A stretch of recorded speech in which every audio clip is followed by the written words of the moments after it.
watch as we upgrade our old shed with Onduline roofing sheets. These are easy to use DIY panels, and I hope that this video shows you how quick and easy it is to install your own waterproof shed roof.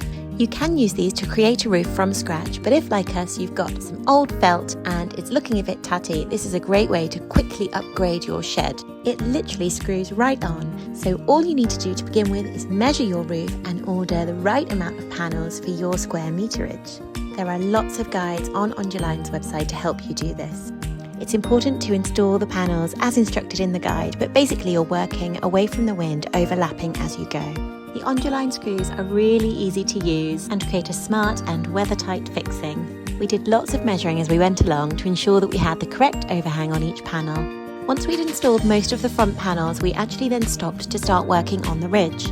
This is because our shed is quite long, so even with a ladder we would have struggled to reach the centre part of the roof. If your shed is smaller than ours, you won't have this issue, so you can install all of the panels first and then finish off with the ridge. But let's see what you think. Before, after.